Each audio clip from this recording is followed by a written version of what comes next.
Buenos días, mis queridos hermanos. Le ruego a nuestro Dios que nos mande su espíritu, que nos ayude a entender su realidad, su perspectiva. La reflexión que hoy vamos a tocar es una reflexión profunda que tiene que ver con el final del tiempo y están en este contexto del decreto divino, ¿verdad? Em, la reflexión de hoy está titulada Preparación para la hora del juicio. Vamos a ver qué es lo que nuestro Dios trata de decirnos, porque es un texto un poquito extenso, pero vamos a averiguar cuestiones que creo que son sumamente importantes y que creo que no las hemos tomado en cuenta, ¿verdad? Al preparar esta reflexión también me he dado cuenta de un detalle y que lo vamos a comentar y empieza precisamente por aquí, ¿verdad? Casi siempre que se relaciona o que el texto, la reflexión nos habla del final del tiempo, no sé si os dais cuenta, pero es la segunda vez que encontramos Ezequiel 9, ¿verdad? Em, y vamos a ver algo que a mí se me había escapado, pero escuché en una presentación de alguien y se me resaltó, se me quedó en la mente, ¿verdad? Un detalle que ahora lo comentaremos. Y clamó en mis oídos con gran voz, diciendo, los visitadores de la ciudad han llegado. Atentos aquí porque dice, los visitadores de la ciudad han llegado. Y vamos a entender de quién está hablando aquí, ¿verdad? Porque Ezequiel 9 es un texto muy complicado, muy complejo, ¿verdad? Da la sensación que es Dios el que hace esta obra extraña, ¿verdad? Pero vamos a ver si hay una otra perspectiva y no es Dios, ¿verdad?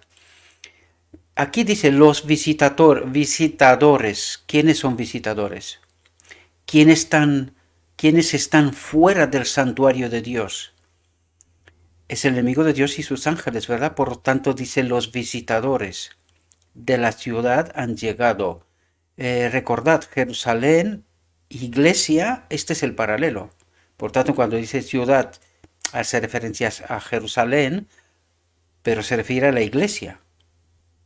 Tened esta perspectiva, ¿verdad? Porque ya os lo dije, nuestro Dios utiliza metáforas para revelar verdades mucho más profundas, ¿verdad? Hay que tener en cuenta que toda esa verdad es desde hace tanto tiempo, ¿verdad? Esta profecía, por lo tanto, tenía que ser comprensible en todos los tiempos y sobre todo ahora al final del tiempo, justo cuando da la sensación que menos entendemos estas realidades, ¿verdad? Sin embargo, aquí dice, los visitadores de la ciudad han llegado y cada uno trae en su mano su instrumento para destruir. Por lo tanto, ¿quiénes son estos? Destructores, ¿verdad? Por lo tanto, ¿de quién está hablando? De la hueste del enemigo de Dios, ¿verdad? Y dice, y llamó Jehová al varón vestido de lienzos que tenía a su cintura la escribania de escribano. Y díjole Jehová, pasa por medio de la ciudad, por medio de Jerusalén, iglesia, tened en mente este paralelo porque si no, no entenderemos bien de qué habla. Y fijaos lo que dice, y pon una señal en la frente a los hombres que gimen y claman a causa de todas las abominaciones que se hacen en medio de ella. Cuando dice pone una señal en la frente, eh, hay una referencia tanto al inicio del tiempo de angustia, ¿verdad? Porque aquí es el afianzamiento en la verdad, ¿verdad? Hay que tener en cuenta eso, pero también hay que tener en cuenta el decreto, que es lo que tratamos de explicar y que a lo largo de la reflexión volverá a resaltar, ¿verdad? Volverá a hablarnos de él. Pero aquí cuando dice, pon una señal en la frente a los hombres que gimen y que claman a causa de todas las abominaciones que se hacen en medio de ella. Este es el sello en el afianzamiento, la verdad que es justo al principio del tiempo de angustia, ¿verdad? Y fijaos lo que dice, y a los otros dijo, dijo a mis oídos, ¿quiénes son estos otros? Los visitadores, el enemigo de Dios. Recordad, para que podamos entender bien esto, nosotros hemos tratado aquí reflexiones, ¿verdad? Recordad que hay un pacto en que se le da al enemigo de Dios tiempo y oportunidad, ¿verdad? Recordad que es Dios ahora mismo, el Apocalipsis nos dice de los 4 ángeles que retiene los vientos de la tierra. Los ha retenido siempre. ¿Frente a quién? Frente a los visitadores estos, ¿verdad? Frente al enemigo de Dios. Porque ¿qué es lo que intenta?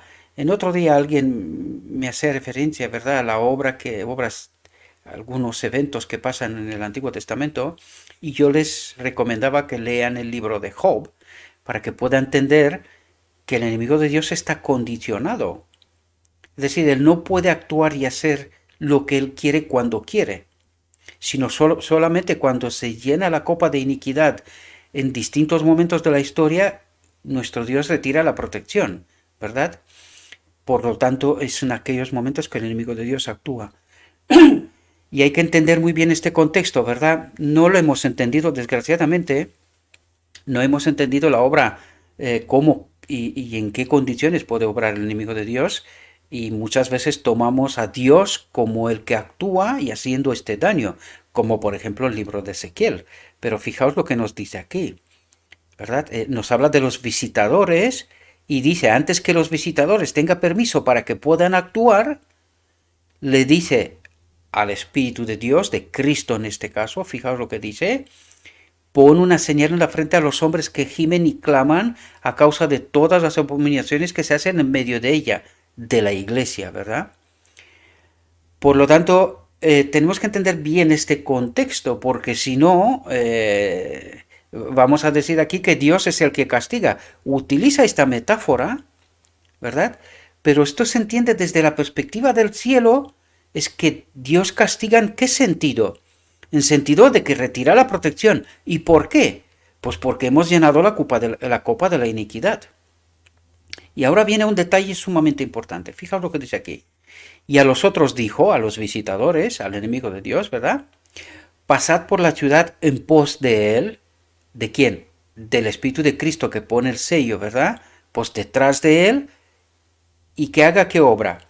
No perdone vuestro ojo, ni tengáis misericordia, pero aquí entendemos que es una metáfora. No es Dios el que dice mata, ¿verdad? Sino que detrás de su espíritu vienen los visitadores, estos, y ya está en esta obra, ¿verdad? Matan, no tengáis misericordia. Matad viejos, mozos y vírgenes, niños y mujeres hasta que no quede ninguno. Esto es una metáfora, hemos de entender claramente. Lo que trata de explicarnos es que aquí nosotros lo entendemos muy bien, pero todo aquel que no esté justo y no se ha obrado en él justicia, está fuera de este marco. Hay que entender claramente que al final del tiempo esta obra tendrá lugar y nos está diciendo quiénes van a perecer, ¿verdad? Por lo tanto dice, pasad por la ciudad en pos de él y herid, no perdone vuestro ojo ni tengáis misericordia, matad viejos, mozos y vírgenes, niños y mujeres, hasta que no quede ninguno. Y aquí fijaos lo que dice, mas a todo aquel sobre el cual hubiere señal, no llegaréis. Es decir, a mi pueblo no lo toques. De los tuyos, son tuyos. Haz lo que tengas que hacer. Este sería el entendimiento correcto, ¿verdad? Entender mejor, más actualizada la metáfora, ¿verdad? Por lo tanto, dice, los que son tuyos, pues son tuyos. Haz lo que tengas que hacer. Pero de los míos, no toques, ¿verdad? No tocas. Los que tienen señal, no tocas. Y fijaos lo que dice. Y esto es algo que tendría que despertar nuestra mente. Y dice, y habéis de comenzar desde mi santuario. Comenzaron pues desde los varones ancianos que estaban delante del templo. Es decir, empezó por la casa de Dios esta obra, ¿verdad? Y aquí tendría que encender la alarma. ¿Cómo que en su pueblo? hay gente que le pertenece al enemigo, porque eso es lo que trata de resaltar. Lo que le está diciendo a los visitadores, los que son tuyos, haz lo que tengas que hacer. De los míos no los toques. Sin embargo, dice, empieza por mi casa. ¿Verdad? Y en la casa de Dios hay gente que le pertenece al enemigo. Quizás esta perspectiva no la tuvimos muy presente, ¿verdad? Y dice, comenzad por los varones ancianos. ¿Y por qué dice desde los varones ancianos? Fijaos que aquí no dice pastores, ni no utiliza otra, sino de los varones ancianos. Porque en realidad, cuando esta iglesia empezó, y esto es solamente un pequeño inciso, ¿verdad? Esta iglesia no tenía pastores ni nada por estilo, sino que eran ancianos de iglesia. Esta fue la organización inicial, la correcta, ¿verdad? Y eran ancianos de iglesia. No existía esta élite especial, ¿verdad? Como hoy existe, ¿verdad? Esto es solamente un inciso y tampoco tiene maldad, sino que estoy resaltando lo que el texto mismo nos dice, ¿verdad? Comenzaron pues desde los varones ancianos que estaban delante del templo. ¿Ministraban qué? La casa de Dios. ¿Podemos entender? Jesús está a punto de dejar el propiciatorio del santuario celeste para revestirse de la túnica de venganza y derramar la ira de su juicio sobre quienes no han respondido a la luz que les dio Dios. Porque no se ejecuta luego sentencia sobre la mala obra. El corazón de los hijos de los hombres está en ellos lleno para hacer mal. Los que no temen a Dios ni aman a la verdad, y quiero resaltar esto porque es que nosotros tenemos la mente dirigida al pecado. Nosotros entendemos que tenemos que resolver nosotros el tema del pecado. Y esto es un error, queridos. Lo que Dios nos dice es que tenemos que entender la verdad. Y cuando entendemos la verdad, la perspectiva que Dios nos presenta, entonces seremos capaces de tomar mejores decisiones, entre las cuales es permitirle a Dios que haga su obra, y que Él no la puede hacer porque nosotros no hemos entendido el mecanismo, cómo funcionan las cosas, ¿verdad? El enemigo de Dios nos ha confundido tanto y Dios no puede obrar. Esta es la triste realidad. Este es el asunto, ¿verdad? Los que no temen a Dios ni aman a la verdad, endurecen su corazón en su mala conducta en vez de ablandarlo al ver la paciencia y longanimidad que el Señor tiene para con ellos. Aquí quiero resaltar una cosa, cuidado porque de nuevo estamos hablando del pueblo de Dios.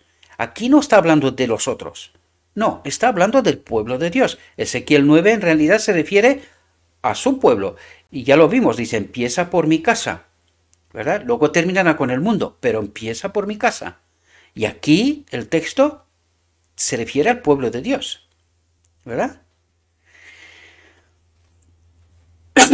Pero aún la longanimidad divina tiene límites y muchos los exceden. Propasaron los límites de la gracia. ¿Y quiénes entienden los límites de la gracia? Su pueblo. El mundo no tiene ni idea de esto, ¿verdad? Y por lo tanto, Dios debe intervenir y vindicar su honor. ¿Cómo?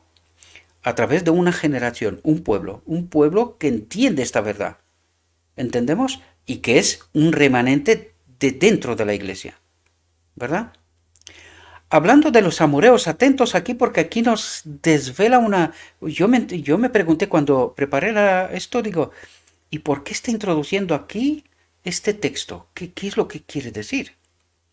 Y cuando lo miré con atención, ya os lo dije, me acordé de una reflexión de un otro hermano que la vi hace tiempo, y me acordé de la cuarta generación. Y después de 1888, ¿en la cuánta generación somos nosotros? Estamos en la cuarta generación, queridos, desde aquel tiempo. Y fijaos lo que nos dice aquí. Hablando de los amorreos, el Señor dijo, en la cuarta generación volverán acá. ¿Quién? Los visitadores, los amoreos, ¿verdad? Entended la metáfora, ¿verdad? Porque aún no está cumplida la maldad del amoreo hasta aquí. Aunque esta nación se distinguía por su idolatría y corrupción, no había llenado todavía la copa de su iniquidad y Dios no quería ordenar su completa destrucción. Aquel pueblo había de ver el poder divino manifestado de señalada manera a fin de quedar sin excusa. Aquí hace una referencia también al final del tiempo al mundo, ¿verdad? El mundo, a través de su pueblo, del pueblo de Dios sellado, tendrá que ver la manifestación de Dios, esta generación que glorifica a Dios, ¿verdad? De tal manera que se quede sin excusa. Que no puedan decir lo que dicen hoy, no hay Dios, no te preocupes, o aquellos que admiten que sí que hay un Dios, pero que están tan engañados, dicen, bueno, sí, Él vendrá, pero en algún momento, ¿verdad? A esto hace referencia, y tenemos que entender muy bien estos detalles, ¿verdad? Por lo tanto, dice, aquel pueblo había de ver el poder divino manifestado de señalada manera. ¿Cuál es señalada manera? El decreto divino, con esto terminaremos, ¿verdad? A fin de quedar sin excusa. El mundo se tiene que quedar sin excusa. Recordad que esta generación que glorifica a Dios hace una demostración para el universo, pero para los de la tierra también, ¿verdad? Fijaos, el compasivo creador estaba dispuesto a soportar su iniquidad hasta la cuarta generación. ¿Y en qué generación estamos nosotros después de 1888, después de rechazar a Cristo, su mensaje? Pues estamos en la cuarta generación, queridos. Entonces, fijaos lo que dice, entonces, si no se veía mejoría, caerían los juicios divinos. ¿Entendéis de lo que nos está hablando? O sea, hace referencia a la cuarta generación después de 1888, después de que se dio el mensaje de que Cristo está a punto de salir del santuario celestial, su pueblo tenía que entender la justicia de Cristo, que era el mensaje para el día de la expiación, que nosotros teníamos que entender todo lo que venimos explicando aquí, el decreto divino, ¿verdad? Todos esos detalles que tratamos de explicar, pues ellos tenían que haberlo entendido después del mensaje de 1888, la justicia de Cristo. Recordad que a los dos jóvenes, a Jones y Wagoner, no se les dejaron explicar todo lo que habían descubierto, ¿verdad? Sino que impidieron que esta obra tenga lugar. La sierva estuvo con ellos un tiempo predicando, más o menos unos 2-3 años, hasta que la mandaron a Australia y se terminó con la obra. Por lo tanto, ellos no tuvieron la oportunidad de explicar este mensaje de la justicia de Cristo. Si se leen los libros de Jones y Wagoner, vais a ver que hay un poco más de entendimiento de lo que están diciendo, pero tened en cuenta que al rechazarse el mensaje, el Espíritu Santo se retiró. Incluso ellos perdieron entendimiento, ¿verdad? La única que siguió entender y profundizar en este mensaje fue la sierva, ¿verdad? Porque ella tenía que dejar por escrito todo lo que Dios quería revelar en aquella generación, pero que no lo dejamos, ¿verdad? Por lo tanto, fijaos lo que nos dice aquí. Dice, si en la cuarta generación, entonces, si no se veía mejoría, caerían los juicios divinos. Es decir, Dios termina la obra con los que haya, aunque sea uno. ¿Podemos entender? Aunque en esta generación solo habrá uno, que sabemos que habrá más de uno, los 144.000 es un número para que podamos entender que es un número, es un pequeño remanente, pero es un número interesante, no es uno, ¿verdad? No son muchos. Una y otra vez, aquí quiero resaltar este asunto porque creo que es importante que lo tengáis presente. Pensad en la historia de Gedeón, los 300 de Gedeón. Cuidado porque Dios no necesita muchos. Tenemos que entender claramente lo mismo que en el tiempo de Gedeón, que hicieron ellos. Nada, todo aquello lo hizo Dios, ¿verdad? La victoria se lo trajo Dios. Al final del tiempo, ¿qué es lo que van a hacer el remanente? Nada, todo lo hace Dios. El remanente lo único que sí que entiende es la obra, la verdad, en términos absolutos. Y por eso glorifican a Dios porque entienden la verdad y actúan en consecuencia. Pero el poder y todo lo que ocurre es de Dios. Cuidado que la lección de Gedeón nos tiene que dar también una cierta dimensión. Dios no necesita muchos.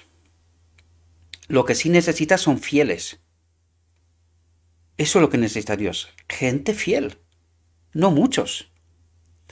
Lo traigo esto para que podáis entender y además con el texto que nos trata de poner sobre aviso, ¿verdad?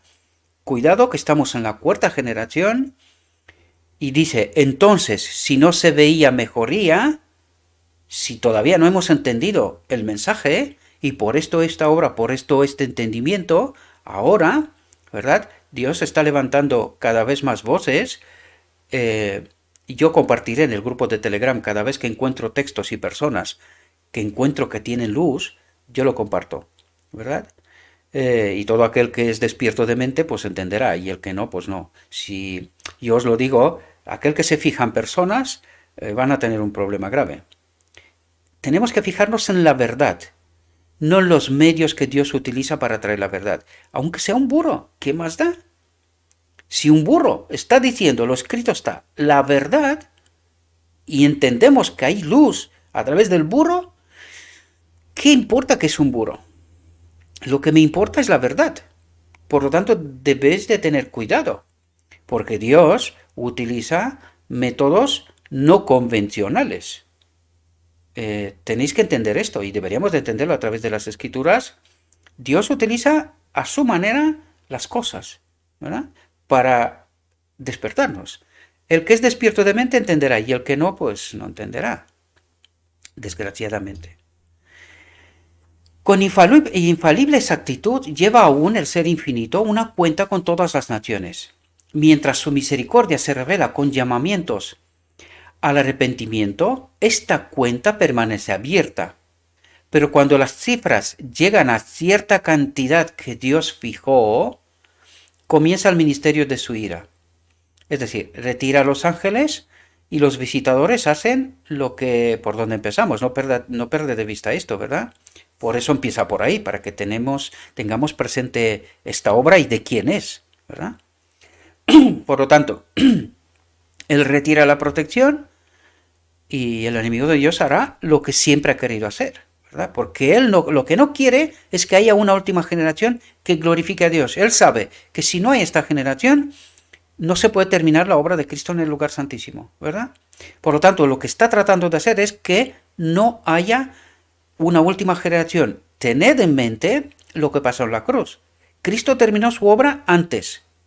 Sin embargo, la presión que se puso sobre él por el enemigo de Dios fue hasta matarlo.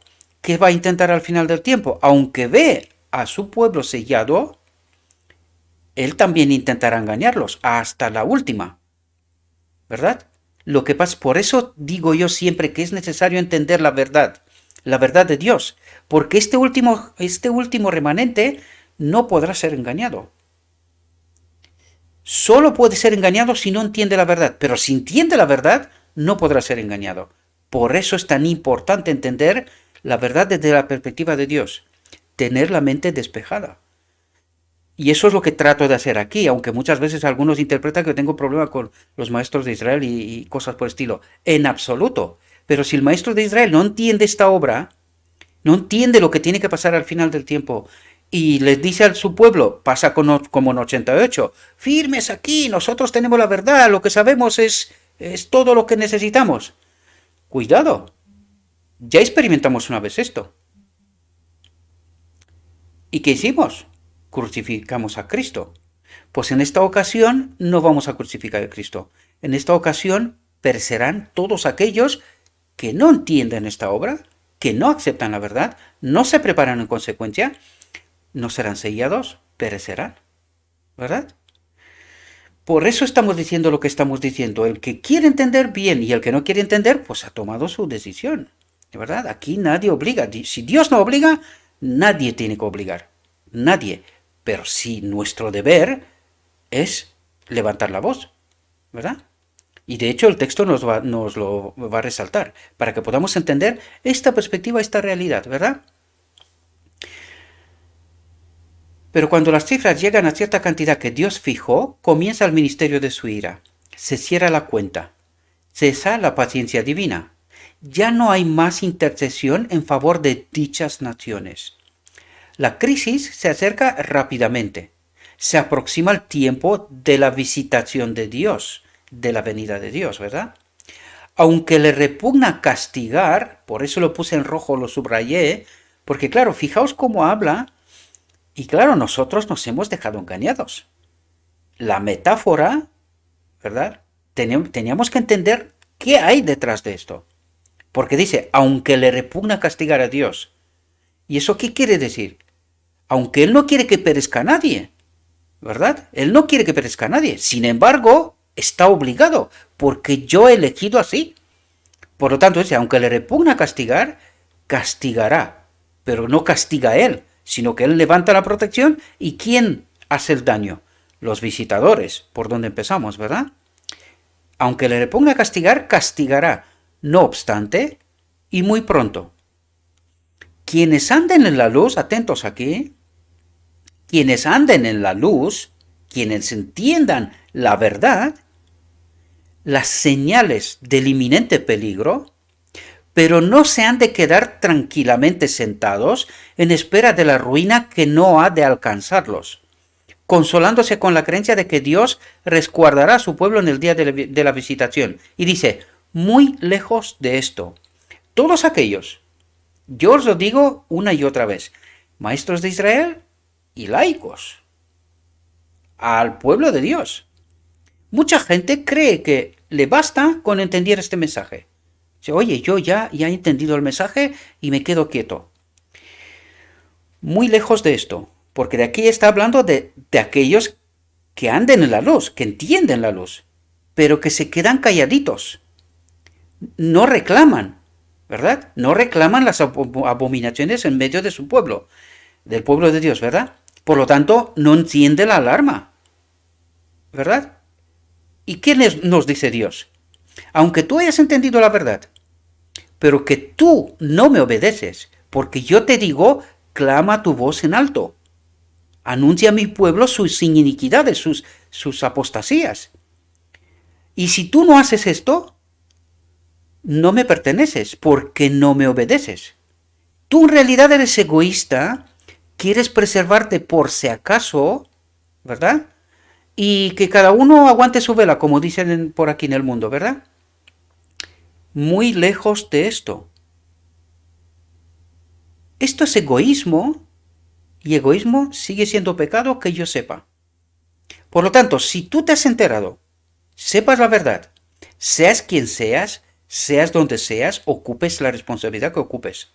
Si has entendido la verdad y tú te quedas calladito, egoístamente pensando que tú ya estás protegido, pues este texto es para ti, mi querido hermano.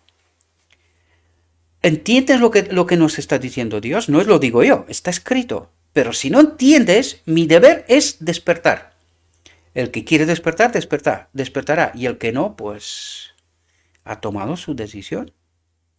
¿Verdad? Deben darse cuenta, atentos a las palabras, porque no están porque sí, deben darse cuenta de que están obligados a trabajar diligentemente por la salvación de los demás. ¿Entendemos la perspectiva que nos plantea Dios? Porque ¿sabéis por qué se adelanta la iniquidad, queridos hermanos? Puede ser que el pueblo de Dios esté engañado. Esté engañado. No es que haga el mal con conocimiento, sino que esté engañado. Pero porque yo y tú no levantamos la voz, ¿verdad? Y cuantos más, mejor. Eso es lo que trata de decir Dios. Si levanta uno la voz, dirá, va, este está perdido. Pero si levantan de 100.000, 10.000, empieza a crearse un fenómeno, un movimiento, un entendimiento. ¿Entiendes lo que nos trata de decir Dios? Por eso nos dice, deben darse cuenta aquellos que están calladitos, aunque entiendan la verdad, deben darse cuenta de que están obligados a trabajar diligentemente por la salvación de los demás. porque esto significa amor. Lo otro es egoísmo, es pecado. Pero por amor a mis hermanos levanto la voz, me pongo en juego todo, tomo la cruz de Cristo y me voy hacia la Gólgota, a la muerte. Muerte del yo, porque cuando me estoy callando, ¿a quién estoy adorando? Al yo, preservándolo, cuidado, para que no me vean mal, que no me entiendan mal, que no digan de mí no sé qué cosas. Si Cristo hubiese reaccionado así, no hubiese tenido un calvario. Y tú y yo estaríamos muertos. Ya. ¿Entiendes, mi querido hermano, la perspectiva que Dios nos plantea? Así que piénsatelo mejor. Toma las decisiones correctamente. No te equivoques. Si no quieres ser entre los perdidos. ¿Verdad? De hecho, esto va de amor en realidad. Esto no va de poner presión. Yo trato de explicaros la realidad, ¿verdad? Pero esto va, si tú no entiendes por ti mismo, esto es porque no estás conectado con el Espíritu de Dios. Cuando estás conectado con el Espíritu de Dios, entiendes la verdad, entiendes la perspectiva de Dios. Y de hecho, si tú realmente amas a tus hermanos, a tu prójimo, ¿verdad? No hace falta ni siquiera que te diga nadie lo que tenga que hacer. Sino que por amor, da igual quién soy yo, qué posición ocupo, cómo me ven, esto da igual. Yo tengo que levantar la voz y decirte que estás en peligro. Esto es lo que tengo que hacer. Me lo está diciendo Dios. ¿Entiendes? Esta es mi obra. Por lo tanto, por eso estoy haciendo lo que estoy haciendo. Porque yo he entendido este mensaje, trato de transmitirlo, y tu deber es, querido hermano, hermana, si entiendes esa verdad, proclámala. ¿Verdad? Este es nuestro trabajo. Por amor, no por otra razón. ¿Verdad?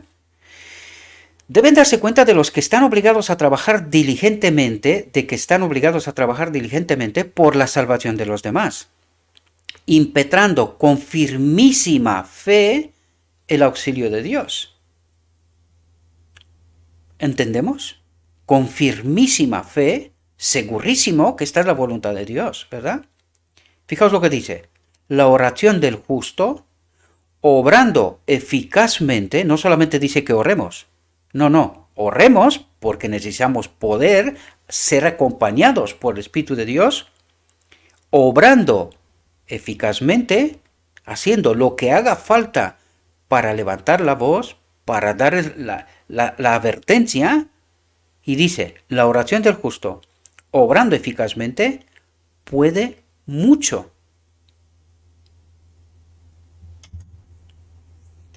La levadura de piedad no ha perdido del todo su potencia. Cuando mayores sean el peligro y la depresión de la iglesia, ¿entendemos?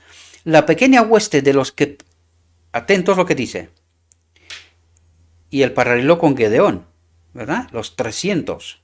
La pequeña hueste de los que permanezcan en la luz, gemirá y se lamentará de las abominaciones cometidas en la tierra, pero sus oraciones se levantarán más especialmente en favor de la iglesia, porque sus miembros se conducen a la manera del mundo.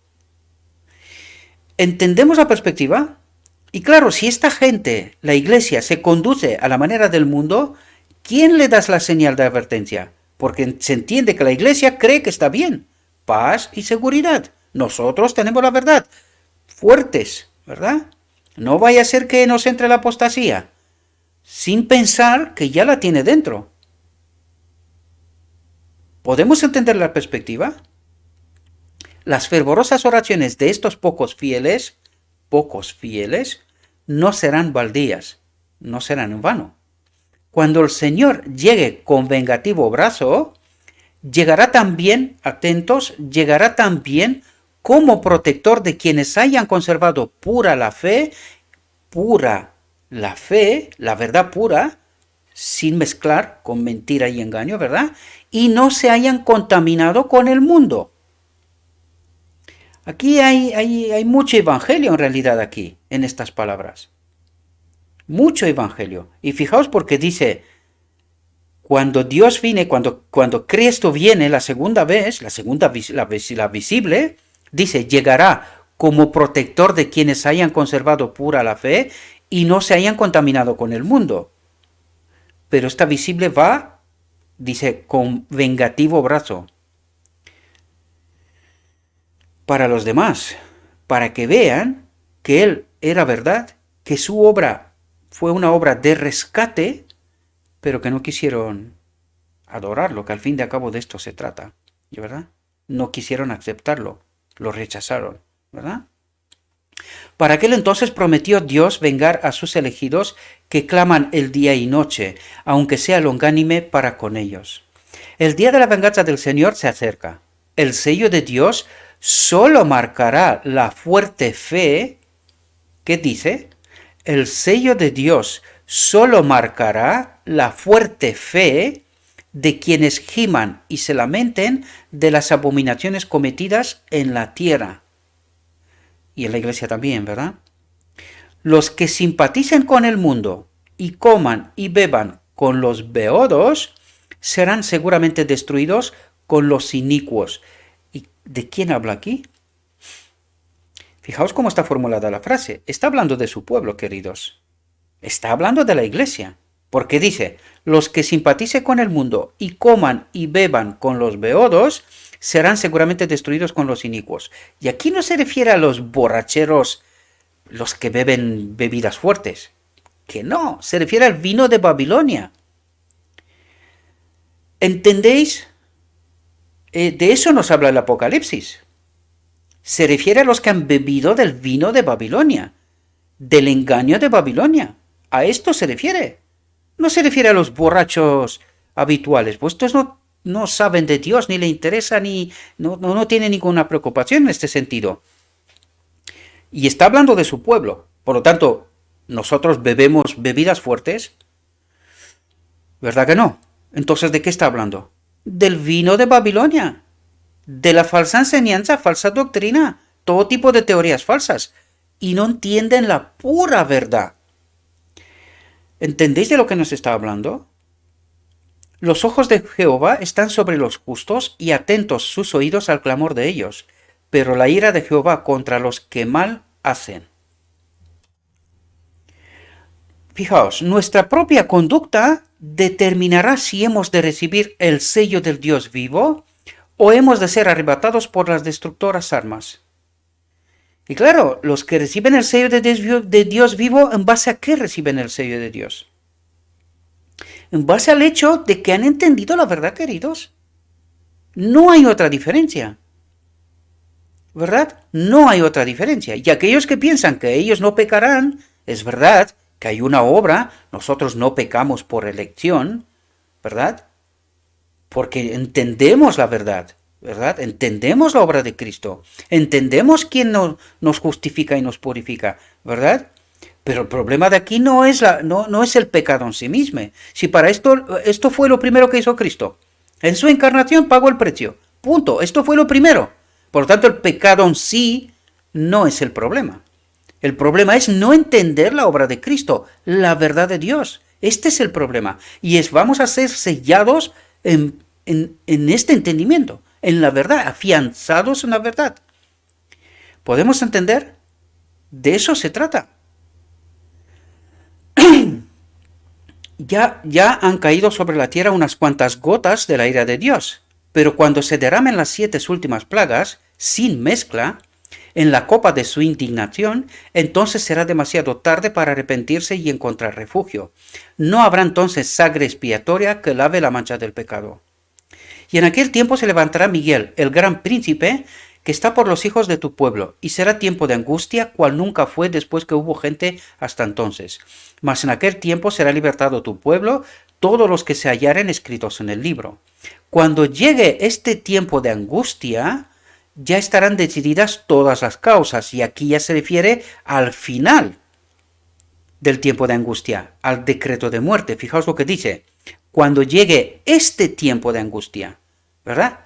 Primero nos dijo del sello de Dios vivo, afianzamiento la verdad al principio del tiempo de angustia.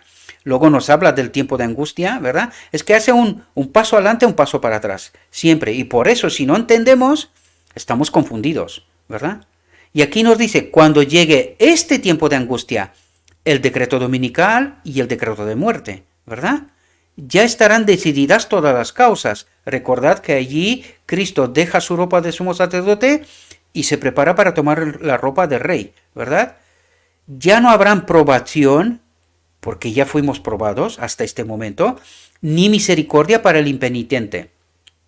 El sello de Dios vivo estará sobre su pueblo, y este es el sello segundo. Por eso estamos confundidos entre el primero, que es el afianzamiento a la verdad, y el segundo, que es la venida de su Espíritu, que es la primera venida silenciosa en realidad. Este es el decreto divino. El segundo, al final del tiempo de prueba, es la venida de su Espíritu en nuestro templo, Adán restaurado, y luego viene Cristo como rey, ¿verdad?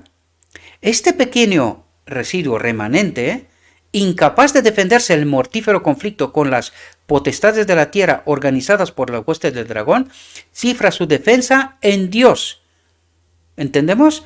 La autoridad terrena más elevada promulgó el decreto que les impone la adoración de la bestia y la recepción de su marca, so pena de persecución y muerte. ¿Veis? Ahora se da el decreto de muerte, ¿verdad?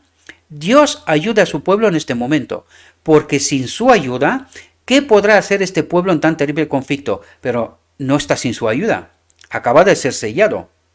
¿Podéis entender? Y claro, cuando tú lees esto así y no tienes todo el cuadro completo, quedas confundido. No sabes de qué sello te habla, cuál es el sello. No sabíamos ni siquiera que hay dos, que hay uno al principio y otro al final, con el decreto divino. ¿Os dais cuenta que estamos confundidos? ¿Verdad? El valor, la fortaleza, fe e implícita confianza en el poder de Dios para salvar no se adquieren en un momento. Ahora nos vuelve de nuevo atrás, mucho atrás, ¿verdad? Estas gracias celestiales se obtienen por la experiencia de los años. Ahora nos explica cómo llegaremos a este sello de Dios, ¿verdad? Esta obra de purificación. Ahora da un paso atrás, ¿verdad? Y nos habla de la obra de purificación. ¿Cómo llegaremos a este sello divino, al decreto? ¿Cómo llegaremos a esto? Por una vida de esfuerzo santo y firme adherencia a lo recto, los hijos de Dios estuvieron sellando su destino. Asediados por innumerables tentaciones, sabían que habían de resistir con firmeza o ser vencidos. Se daban cuenta de que tenían una gran obra que hacer y que a cualquier hora se les podía llamar a deponer la armadura y que si llegaban al término de la vida sin haber terminado su obra, esto significaría una pérdida eterna. Aceptaban ávidamente la luz del cielo, como la aceptaron de labios de Jesús los primeros discípulos. Cuando a estos cristianos de la iglesia primitiva se les desterraba a las montañas y desiertos, cuando se les arrojaba a las mazmorras para que allí muriesen de hambre, frío y torturas, cuando el martirio parecía ser la única vía para salir de su angustia, ellos se regocijaban de ser tenidos por dignos de sufrir por Cristo, quien fue crucificado en su favor. Su digno ejemplo será un consuelo y estímulo para el pueblo de Dios que habrá de pasar por el tiempo de angustia, cual no lo hubo nunca, ¿verdad? Voy un poco rápido porque aún nos quedan unas cuantas diapositivas. No quedaron sellados todos los que profesan guardar el sábado.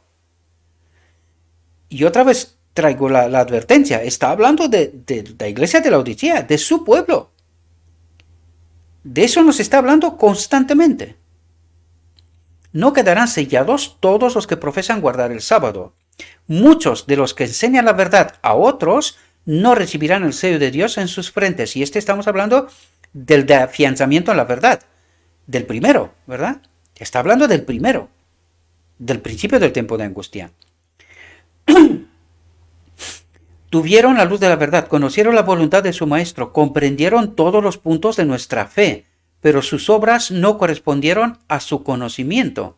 Los que tan familiarizados estuvieron con las profecías y los tesoros de la divina sabiduría debieron obrar según su fe. ¿Y por qué no obran según su fe? ¿Por qué dice que sabían la verdad? Averiguaron la verdad, pero se callaron. No la dijeron, dice, debieron obrar según su fe. ¿Y cómo obraron? Siendo maestros de Israel, porque está hablando de ellos, ¿no? Y se muchos de los que enseñan la verdad, ¿quiénes son los que enseñan la verdad? ¿Entendéis de lo que está hablando? ¿Verdad? Y dice, los que tan familiarizados estuvieron con la profecía y los tesoros de la divina sabiduría, debieron obrar según su fe. ¿Y por qué no lo hicieron? ¿Qué les ha impedido? Por eso estamos hablando una y otra vez y resaltamos y la señal de advertencia y de hecho cada vez que lo hago lo estoy haciendo en realidad para ellos. Y estoy seguro, segurísimo, que lo entienden. Pero para preservar sus privilegios se callan y eso es lo que está diciendo. Debieron obrar según su fe. Creyeron en estas verdades, pero no las proclamaron. ¿Por qué? Cada uno de ellos sabe por qué, ¿verdad? Estaban obligados a influir en sus casas de suerte. Atentos a lo que está hablando aquí. Fijaos cómo formula y vamos a ver si averiguamos de qué está hablando. Estaban obligados a influir en sus casas de suerte que, por ejemplo, de una bien ordenada familia, hubiesen presentado al mundo la eficacia de la verdad en el corazón humano. ¿De qué está hablando aquí? Está hablando de la iglesia, queridos. Ellos tuvieron influencia en la iglesia, no está, aunque utiliza la metáfora de que parece ser que está hablando de su propia familia, que también, ¿verdad? La iglesia empieza en mi propia casa. Esta es mi iglesia, mi personal, la de Gabriel Olteno. Mi iglesia es primero mi casa. He de tener orden en mi casa. Pero lo siguiente, pues de eso nos está hablando, queridos. Ellos tenían que haber puesto orden en la familia. ¿Y cuál es la familia? Claro, hemos perdido de vista esto a tal punto, y por eso nos comportamos en la iglesia como nos comportamos. Porque hemos perdido de vista que la iglesia es el pueblo de Dios, es su familia. ¿No nos llamamos hermanos? ¿Por qué será? Pues ¿entendéis de lo que está hablando? Porque por eso dice, hubiesen presentado al mundo la eficacia de la verdad en el corazón humano. ¿Cómo?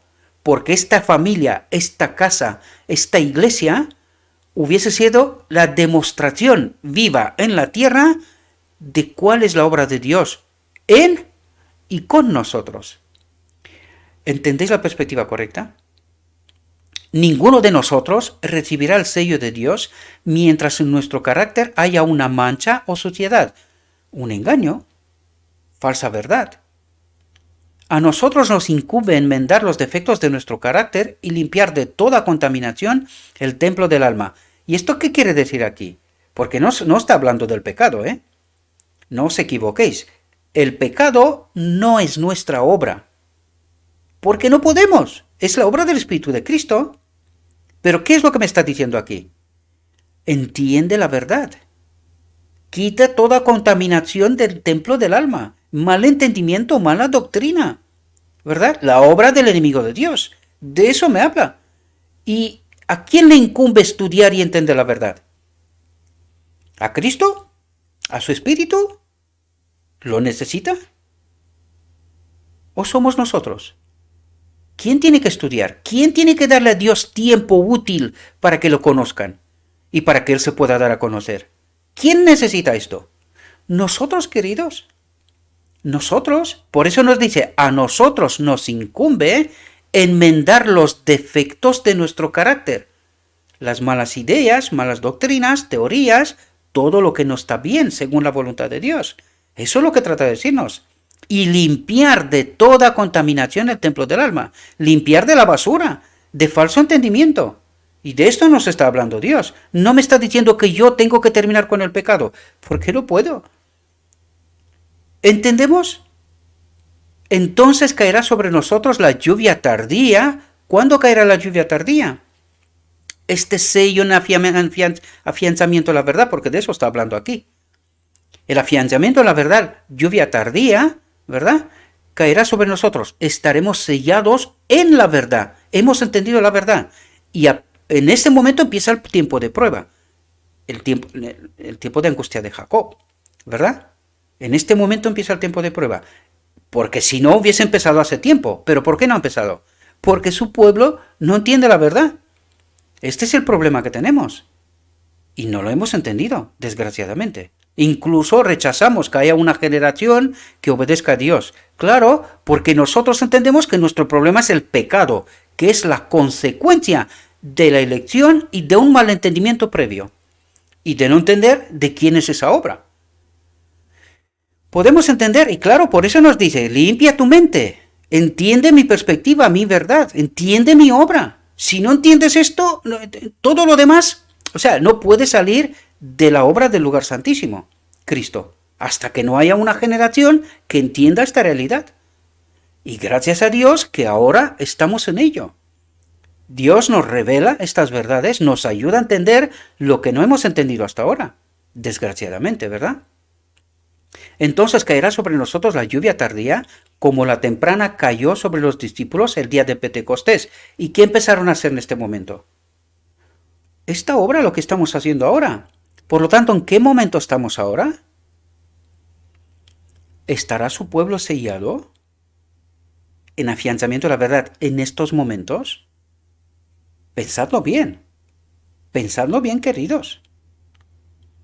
Estamos demasiado satisfechos con lo que hasta ahora hemos conseguido. ¿Y no es eso lo que creemos? Nosotros tenemos la verdad. En 88, ¿qué dijeron? No, nosotros tenemos la verdad. Nosotros sí que entendemos. ¿Qué nos dicen estos jóvenes? ¿De qué nos hablan? Que no hemos entendido. Justicia de Cristo. No, nosotros tenemos que obedecer la ley. Y eso es lo que dijeron en aquel momento. ¿Y ahora qué decimos? Todo lo contrario. No. Nosotros pecaremos hasta que Cristo viene. Oh, tranquilos. Solo con creer eres salvo. Ya está. ¿Y hemos entendido la obra? ¿Entendemos la obra de Cristo? ¿Entendemos la obra del día de la expiación? ¿Y entendemos de por qué Cristo no puede terminar esta obra? Espero que despertemos, mis queridos hermanos. Yo ya lo sé que hay un rechazo tremendo a estos mensajes. Hay mucha gente que sí, no quiero ofender a aquellos que siguen estos materiales. Pero sí, ahora podéis entender, cuando os explico todo lo que os explico, podéis entender de por qué digo yo que estas verdades tendrían que volar. ¿Por qué no vuelan? Porque el pueblo de Dios, supuestamente profeso de Dios, ¿verdad?, está demasiado ocupado. O sea, no tiene tiempo para estas tonterías. Está ocupado, cree que sabe la verdad. Cree que estando en la iglesia es salvo. Eso es lo que cree. Y no entiende la verdad. No entiende el magistral engaño del enemigo de Dios. Desgraciadamente. Estamos demasiado satisfechos con lo que hasta ahora hemos conseguido. Nos sentimos ricos en abundancia de bienes y no sabemos que somos cuitados y miserables y pobres y ciegos y desnudos. ¿De quién habla aquí? Habla de la iglesia de la Odisea. ¿Y qué es lo que tiene la iglesia de la Odisea? El sábado estábamos hablando, me negué a hablar de aquello. Hospitales, casas editoras, universidades, escuelas, lo tiene todo. Somos ricos, bendecidos por Dios. En apostasía, queridos. Porque si me pongo a hablar aquí, ¿qué publican las casas editoras? ¿Qué se hacen en nuestros hospitales? ¿Qué se hace en nuestras escuelas? Entenderíamos. Pero no voy a hablar de esto, porque no quiero resaltar esto. Pero que estamos en apostasía, lo digo y lo subrayo y lo pongo como queréis de grande. Luego castigadme como os da la gana. ¿Verdad? Y el día que yo veo que vosotros me vais a venir contrario, os hablaré de qué pasa en nuestros hospitales, en nuestras casas editoras, en nuestras universidades. Os hablaré de todas estas cosas. No os va a gustar, menos que cuando reclamo ahora. Os va a gustar menos. Pero que estamos en apostasía. Más fuerte no lo puedo decir. A ver si despierta a alguien. Nosotros creemos que tenemos un mensaje para el mundo. La pregunta es, ¿y cuando el mundo mira en mi casa, en mi familia, y ve lo que estoy haciendo, qué mensaje? ¿Mensaje de qué? No tenemos, o sea, despertemos de una vez. No nos creamos el ombligo del mundo, porque ya no lo estamos, lo fuimos. Pero que nos engañó el enemigo. Y hoy estamos peor que el mundo. Y cuando digo peor es porque supuestamente nosotros creemos que servimos a Dios y no tenemos ni la menor idea a quién servimos, desgraciadamente. ¿Verdad? Pero el mundo al menos dice, no hay un Dios, total, esto es lo único que tenemos, esta vida, vivimos, morimos y ya está, se acabó. ¿Entendéis por qué digo peor? Porque nosotros pretendemos que conocemos el auténtico Dios. Y es verdad. ¿Es esto verdad? Pues entonces, ¿de qué nos habla aquí? Espero que alguien despierte y que levante la voz, ¿verdad? Estamos demasiado satisfechos con lo que hasta ahora hemos conseguido. Nos sentimos ricos en abundancia de bienes y no sabemos que somos cuitados y miserables y pobres y ciegos y desnudos. Ahora es tiempo de escuchar la amonestación del testigo fiel. Yo te amonesto que de mí compres oro afinado en fuego, para que seas hecho rico y seas vestido de vestiduras blancas, para que no se descubra la vergüenza de tu desnudez. Para que no se descubra la vergüenza de tu desnudez. Si Dios diría lo que tenga que decir de este pueblo profeso suyo, hoy no levanta uno la cabeza, le metemos la cabeza como el avestruz directamente en la tierra y no la sacaremos nunca más. Si Dios diría lo que estamos haciendo. Y dice, y unge tus ojos con colirio para que veas, porque tú crees que ves, pero no entiendes, no ves. Por eso estás como estás, satisfecho, porque no ves, no entiendes. Este es el gran problema.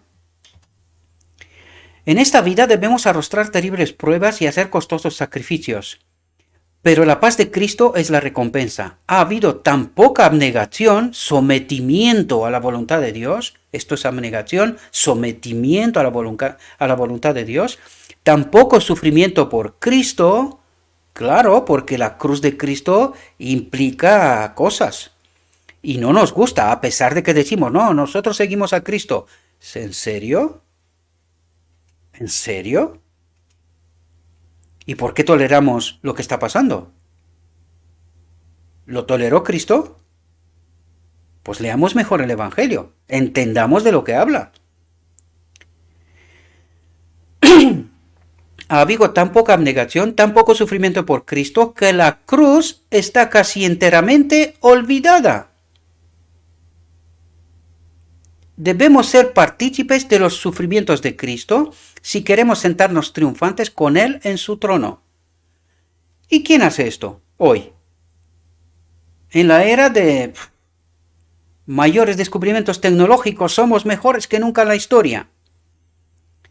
Y más apostasiados que nunca en la historia. Más lejos de Dios que nunca. Por eso os repito, entended la lección de Gedeón, porque Dios terminará con pocos, pero fieles. Mientras prefiramos la senda fácil de la complacencia propia y nos asustemos de la abnegación, nunca se firmará nuestra fe, ni podremos conocer la paz de Jesús ni el gozo que proviene del sentimiento de la victoria.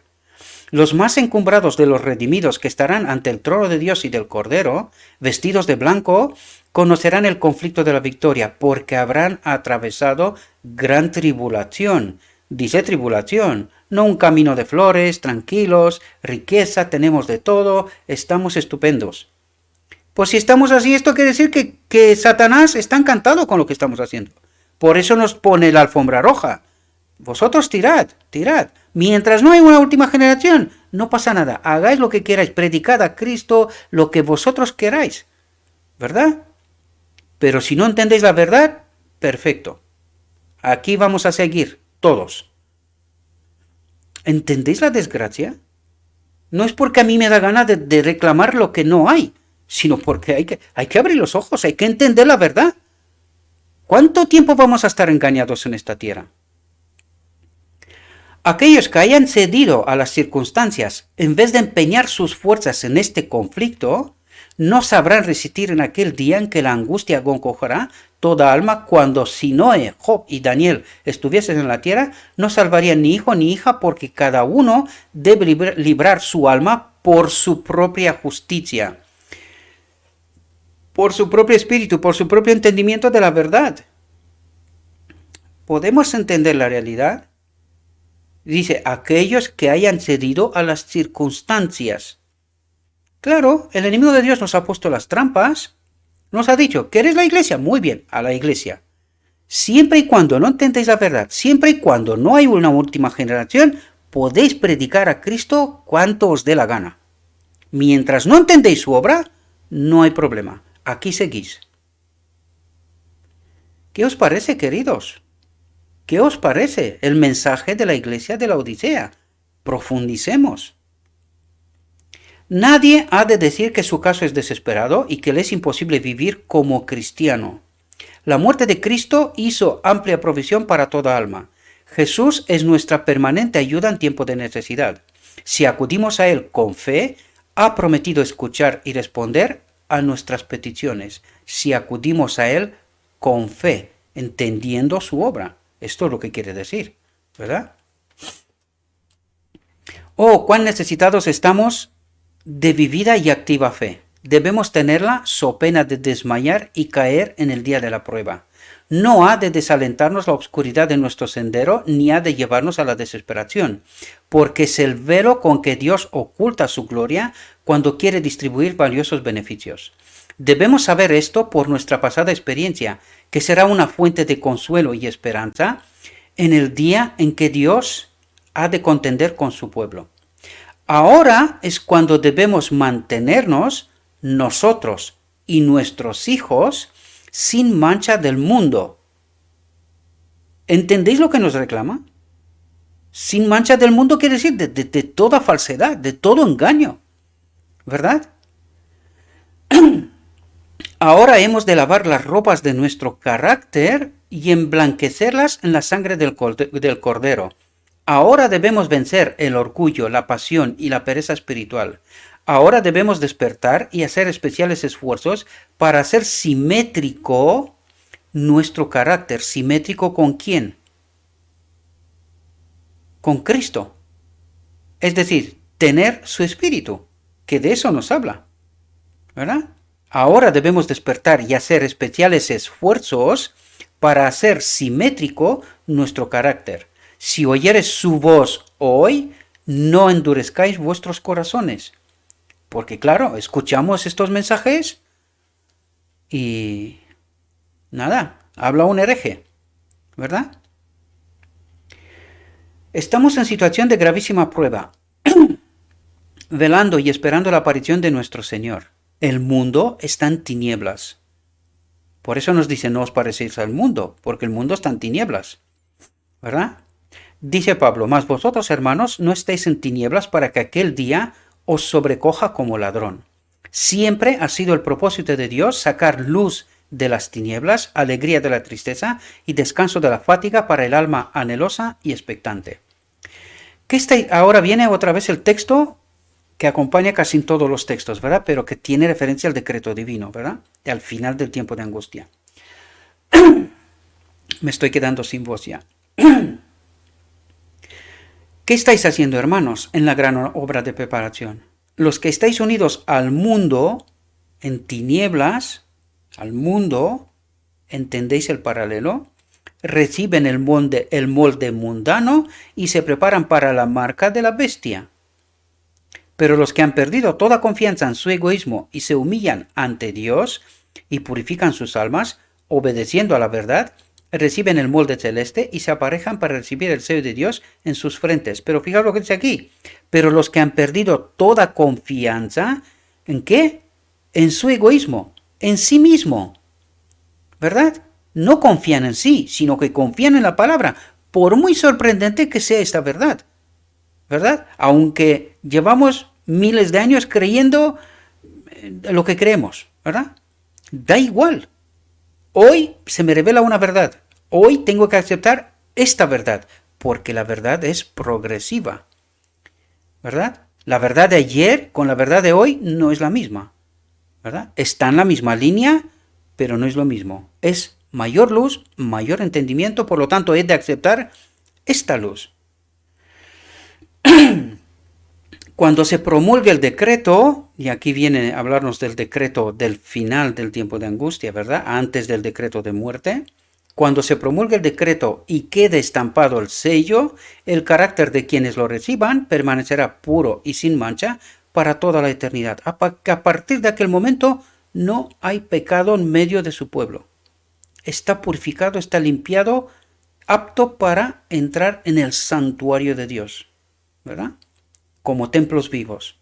Ahora es tiempo de prepararnos. El sello de Dios no señalará jamás una frente impura. Nunca será estampado en la frente de los ambiciosos y mundanos, de los mentirosos e hipócritas. Todos cuantos reciban el sello deberán comparecer sin mancha ante Dios como candidatos al cielo.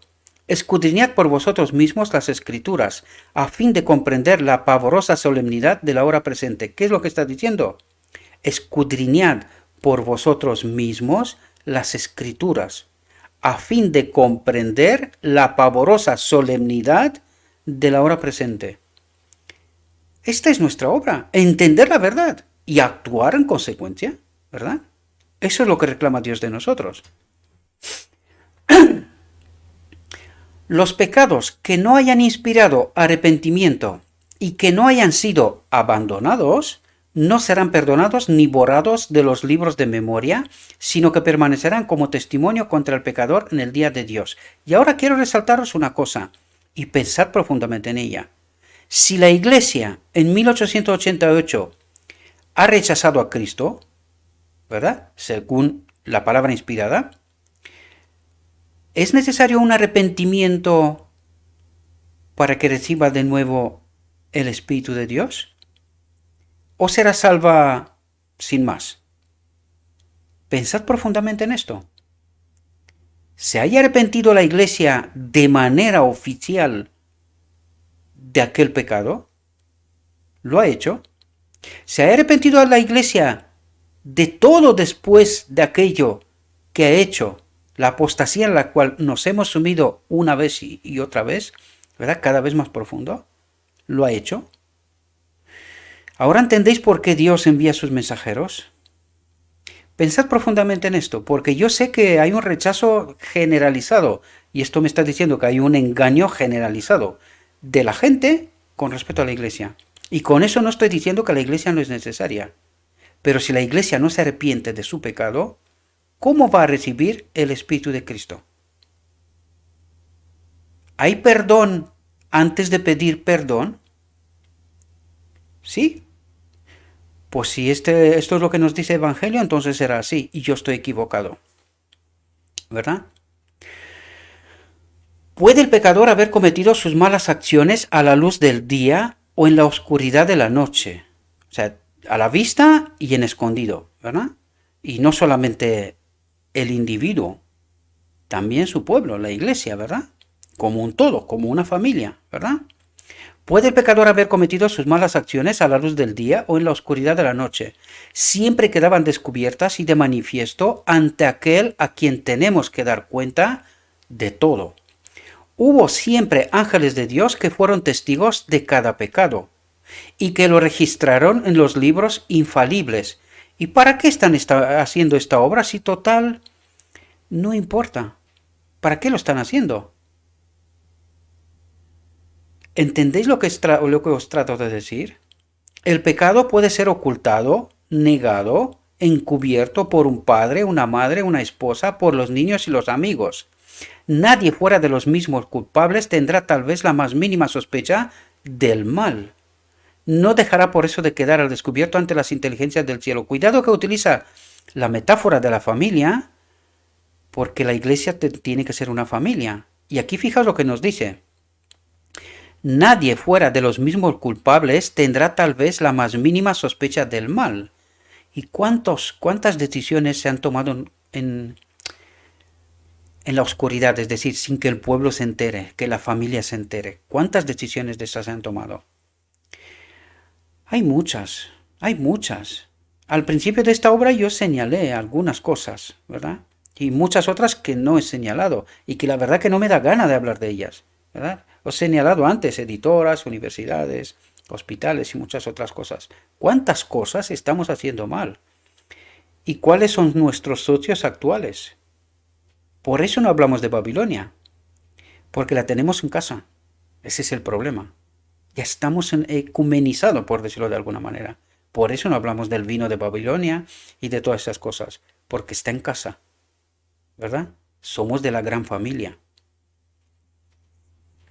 La oscuridad de la noche más sombría, el misterio de todas las artes engañosas, no alcanzan a velar un solo pensamiento al conocimiento del Eterno.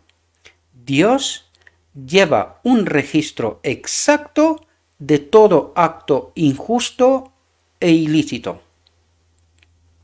Así que no se deja engañar. Espero, mis queridos hermanos, que esta reflexión nos haya podido ayudar a entender realidades Como siempre digo, no me tenéis que escuchar a mí, pero pedid la presencia del Espíritu Santo, reflexionad sobre este texto y entendedlo por vosotros mismos. Le ruego a nuestro Dios que Él nos envíe su Espíritu a cada uno de nosotros, que nos ayude a entender su perspectiva, su realidad, que seamos capaces de tomar decisiones con conocimiento. El sellamiento no es ninguna broma, mis queridos hermanos. O estamos afianzados en la verdad, o no estamos sellados. Así que tómese el tiempo que haga falta. Asegúrense que lo que creen es la verdad. Porque si no,